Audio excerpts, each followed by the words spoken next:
Može neke namesti. Znači, od recitacije monologa i tako poezije, proze, i zaustavila sam se između dve rerne na jednom umetničkom izrazu.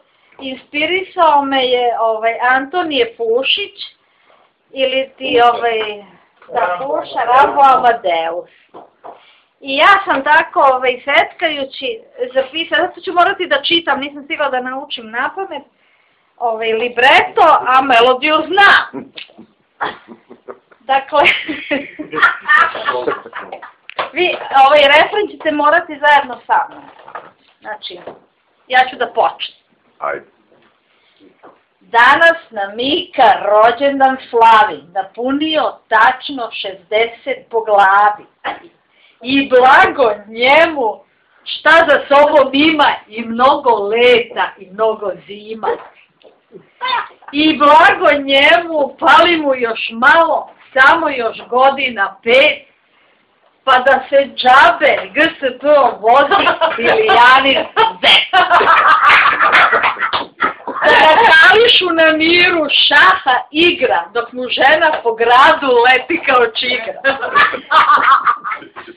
On je Mika.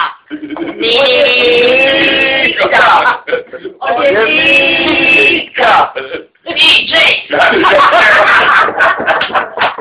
Prošao je bar jedan strašni rat. Ali nikad nije saginjao vrat. A sebi za jubilej kupio je sat i sad pokušava da ga uvalja.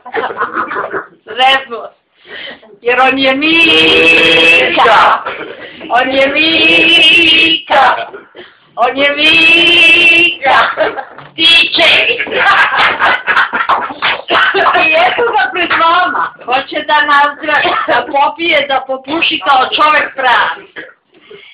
I da najzad na KST sada tačku stavi. Da započne novi život, sam posvećen ženi, da lepotom i pameću i dobrotom se o sve zaceni. To je Mika! To je Mika! To je Mika! Sada gosti pogledajte narod oko sebe.